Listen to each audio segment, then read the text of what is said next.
Buenos días, ingeniera y compañeros en general. En esta oportunidad me tocó exponer sobre los ensayos de laboratorio para una edificación según la RNE E050. Los integrantes son mi persona, ¿no? Bernardo Chauín, Carvajal Taipe, Quispe Ramos y Soto Garmayoset. En generalidades, el objetivo es establecer los requisitos para la ejecución con fines de cimentaciones y otras indicadas en esta norma, con la finalidad de asegurar de estabilidad de las obras de infraestructura civil. En el ámbito de aplicación, dice que comprende todo el territorio nacional. Las exigencias de esta norma se consideran mínimas. La presente norma no toma en cuenta los efectos de los fenómenos de geodinámica externa y no se aplica en los casos que haya presunción de la existencia de ruinas arqueológicas, galerías u oquedades subterráneas de origen natural o artificial. La obligatoriedad de los estudios, punto 1 es la edificación en general, ya que estos son los que alojan gran cantidad de personas, equipos costosos o peligrosos, tales como colegios, universidades, también puede ser hospitales, clínicas, estadios, cárceles, templos y no más. También punto 2 dice cualquier edificación no mencionada en cada uno de estos tres pisos que ocupan individual o conjuntamente más de 500 metros cuadrados de área techada en planta. Cualquier edificación no mencionada en cada de 4 o más pisos de altura, cualquiera que sea su área. Edificaciones industriales, también fábricas, talleres o similares, ¿no? Cualquier edificación que refiere a uso de pilotes, pilares o plateas de fundación. Cualquier edificación adyacente o taludes o suelos que pueden poner en peligro su estabilidad. Estudio de mecánica de suelos. Son aquellas que cumplen con la presente norma, que están basadas en el metrado de cargas estimado para la estructura y que cumplen los requisitos para el programa de investigación. Alcances del EMS. La información del EMS es válida solamente para el área y el tipo de obra indicadas en el informe.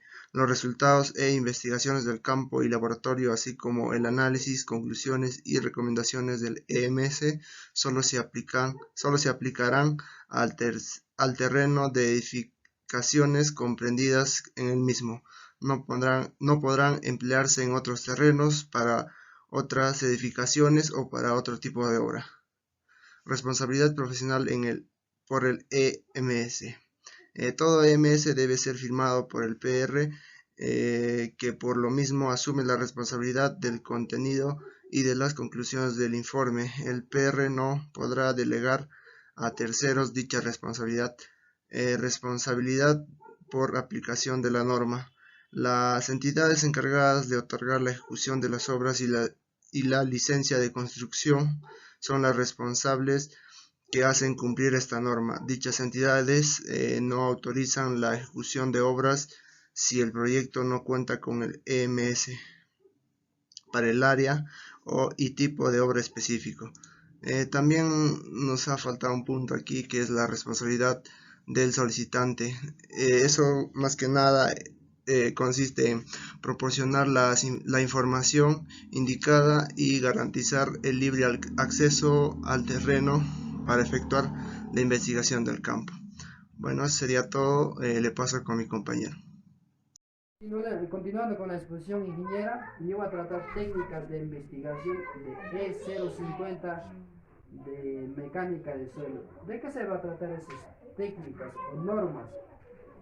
Primero vamos a tratar los métodos de ensayo de penetración estándar STP, NTP 339, 133, ASTM 1586. ¿De qué se va a tratar eso? Ese ensayo no se recomienda por ejecutar el ensayo STP en el fondo de calicatas debido a la pérdida de confinamiento. Esa es la pérdida de confinamiento, esa es la norma. Ahora, siguiendo, ensayo de penetración cuasi estática profunda de suelos con cono y cono de fricción. Su norma es NTP 339-148 ASTM D 1441. ¿De qué se va a tratar esa norma? Ese método también se le conoce como cono de holandés. Ahora otra norma o otra técnica. Vamos a aplicar cono dinámico de suspensado DPSH. ¿De qué se trata? Su norma aplicable es UNE 103-801 en 1994. ¿De qué se va a tratar eso? Ese es el cono dinámico superpesado, o superpesado lo dice. El DPSH, UNE 103-801. Se utiliza dinámica que requiere investigación adicional de suelos por su interpretación. No se sustituye en el ensayo de penetración estándar. No se recomienda ejecutar ensayos de DPSH en el fondo de calicatas debido a la pérdida de confinamiento. Para determinar las condiciones de cimentación sobre la bases dinámicos debe conocerse previamente la estrategia del terreno obtenido mediante la ejecución de calicatas, trincheras o perforaciones. Ahora, siguiente norma, el 6. Cono dinámico tipo P de 103-801-1998 se utiliza para dinámicos que requieren investigación de suelos para interpretación y no constituyen como un ensayo de penetración estándar. Para determinar las condiciones de esta norma, las condiciones de cimentación sobre la base de dinámicos debe conocerse previamente las estrategias del terreno obtenido mediante la ejecución de calicados, trincheras, perforaciones. A continuación, método de ensayo de normalizado para la musculación con penetrómetro dinámico ligero y punta. Su norma aplicable es NTE 339-159. ¿De qué se va a tratar eso? Su norma es las autolaciones dinámicos son ensayos que se requieren a la investigación adicional de suelo para interpretar y no constituyen el ensayo de penetración estándar. No se recomienda ejecutar ensayos con este método. Aquí continuando, tipo de la muestra, aquí vamos a hablar en la tabla número 4. Tipo de la muestra, norma aplicable, formas de obtener y transportar. Estado de la muestra, sus características. Muestras inalteradas en el bloque. Su norma aplicable es NTP 339-151. Su ACTM es 422-20. Prácticas normalizadas para preservación de transporte de suelos. Formas de obtener en bloques. Estado de la muestra inalteradas. Sus características deben mantenerse inalteradas las propiedades físicas y mecánicas del suelo, su estado natural, momento de un muestreo. El otro es muestras inalteradas en tubo de pared delgada. Su norma es NTP 339-169 ACTM 1585. Muestreo geotécnico de suelos con tubo de pared delgada. Tubos de pared delgada. Formas de transportar. Sus características: suelos cohesivos, rocas blandas o suelos granulares finos suficientemente cementados para permitir su obtención. Muestras alteradas en bolsas de plástico.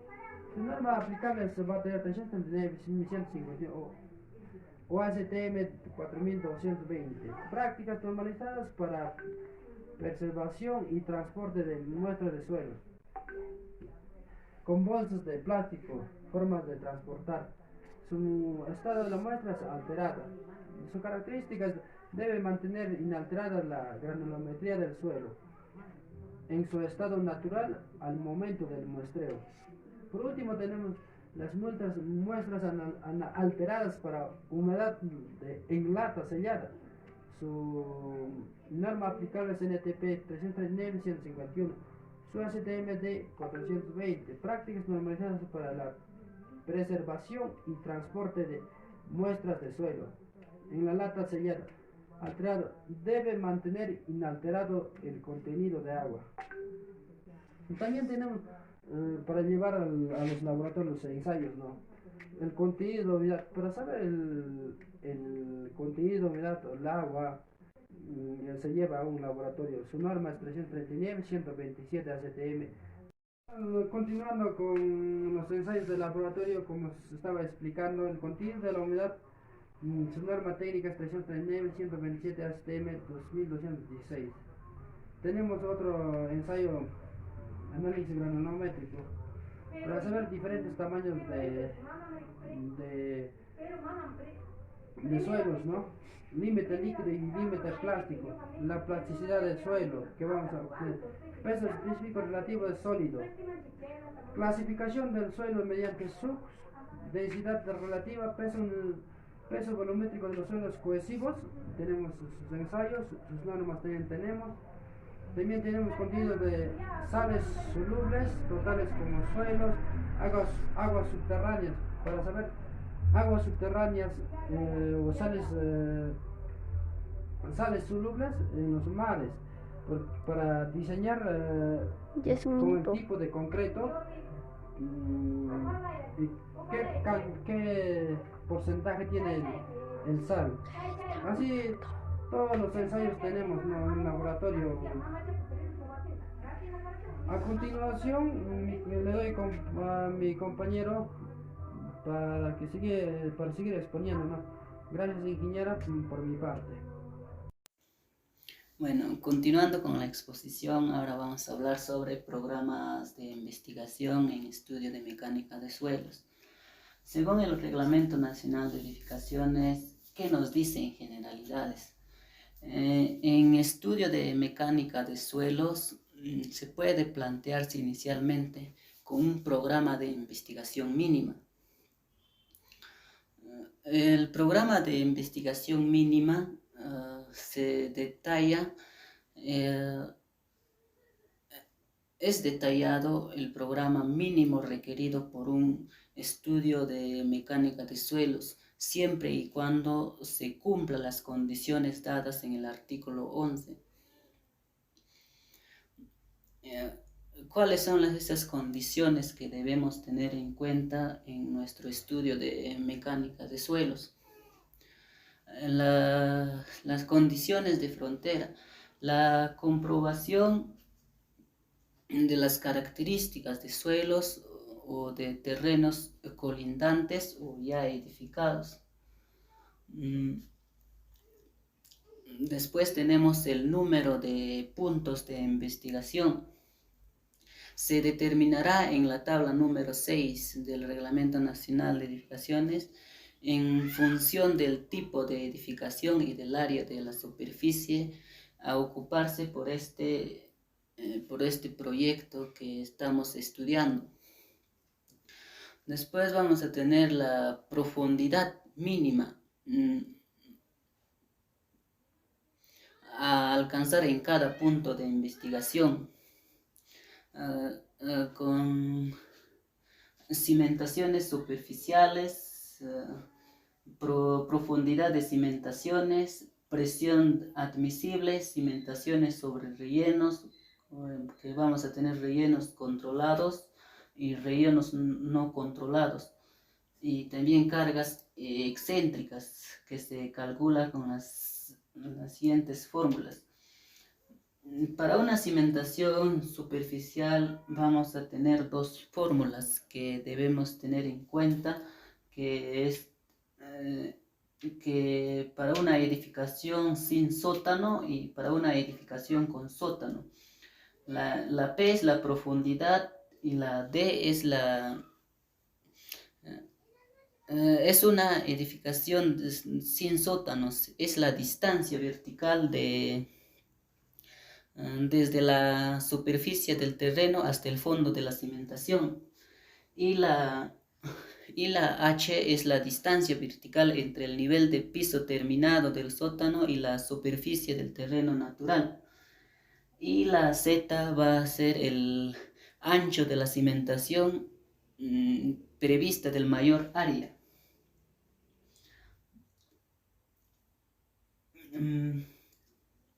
Luego de hacer estos ensayos o estos estudios, se hace nuestro informe de estudio de mecánica suelo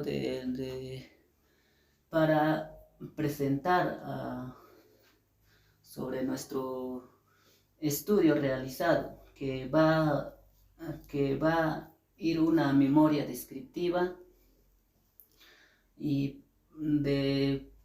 también va a ir planos de ubicación de las obras y la distribución de los puntos de investigación y perfiles de suelos y los resultados del laboratorio realizado in situ.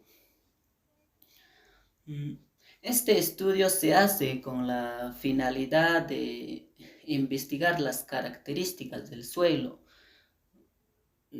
que se va a hacer la obra para no tener algunas perjudicaciones al futuro. Bueno, eso sería sobre el programa de investigación. Ahora doy al pase a mi compañero Joseph para que continúe con los siguientes artículos. Muchas gracias. Ingeniera, buenas tardes y compañeros. Bueno, continuando con la exposición, yo les voy a dar a conocer sobre los problemas especiales de cimentación. Entre ellas tenemos los suelos colapsables. Algunas de sus características de los suelos colapsables son la obligatoriedad de los estudios. En otra también tenemos la evaluación de potencial de colapso. ¿Qué nos quiere decir esta evaluación potencial de colapso? Que es un proceso de variación precipitada, que también tiene un volumen de un suelo que acumula y que ve sometido a un aumento de las tensiones. Bueno, otra tenemos la cimentación en áreas de suelos colapsables. Esto nos quiere decir que son aquellos suelos en las que la presión de taludes es menor a la presión inicial de colapso. Otra característica es el reemplazo de un suelo colapsable. Este reemplazo de suelo colapsable son algunos tipos de suelos limo-yesíferos o limo-arenosos de naturaleza melaestable. Bueno, otro de los problemas especiales son los ataques químicos por suelo de aguas subterráneas. Entre ellas tenemos el ataque ácido, el ataque por sulfato y el ataque por cloruro. Otro problema también tenemos los suelos expansivos. ¿Qué nos quiere decir los suelos expansivos? Su término generalmente empleado a cualquier suelo o material rocoso dice que esto tiene una capacidad de encogerse e inflarse bajo cambios de las condiciones de humedad. Entre ellas tenemos la obligatoriedad de los estudios, la evaluación de potencial de expansión, las cimentaciones en área de los suelos expansivos. Otros problemas también tenemos la licuación de los suelos. La licuación de los suelos nos quiere decir que afecta en general a cimentaciones o taludes. Generalmente los suelos potencialmente más licuados son las arenas finas o poco densas. Entre ellas tenemos las generalidades, la investigación de campo, los análisis de potencial de licuación, la licuación de suelo fino o cohesivos. Por otra parte, también tenemos el sostenimiento de excavaciones, ¿no? En ella tenemos las generalidades. ¿Qué nos quiere decir las generalidades? Que son excavaciones verticales de más de 2 metros de profundidad. También nosotros en esas excavaciones podemos alcanzar los niveles de los sótanos o sus cimentaciones, ¿no? Otro problema que podemos encontrar son las estructuras de sostenimiento. En ello nosotros presentamos algunas alternativas para sostenimiento de las paredes de excavación. Hay 2 cosas muy importantes en esa estructura que nos dice que nosotros debemos hacer un proyecto de obra y estructuras de sostenimiento temporal y luego al finalizar los trabajos de corte y construir las estructuras de sostenimiento definidos. Otra es también proyectar las estructuras que vayan construyendo a la medida que se avanza el trabajo o los trabajos, ¿no? Otra también tenemos las consideraciones para el diseño de construcción de obras. En ella nos quiere decir que el contratista de las obras considere los siguientes aspectos muy importantes, ¿no? Que los empujes, entre ellas tenemos los empujes de suelo, las variaciones en las cargas hidrostáticas, otra también en las cargas dinámicas, otra también es la ejecución del acceso para la construcción. Bueno, para terminar con la exposición les voy a dar algunas conclusiones y recomendaciones, ¿no? En conclusión, el informe del EMS, como todos sabemos, el EMS es el estudio de mecánica de suelos. Es validar solamente para el área y tipo de obras mediante el informe firmado por el PR. El PR significa profesional responsable. También se recomienda que el profesional responsable del estudio de mecánica de suelos sea un analista en mecánica de suelos. También otra conclusión, todo estudio de mecánica de suelos es firmada por el profesional responsable, ¿no? Quien estima la responsabilidad del contenido y de las conclusiones del informe. Y una nota muy importante para concluir con la exposición, no está permitido que el profesional responsable delegue a terceros dicha responsabilidad. Eso ha sido todo, ingeniera, y muchas gracias.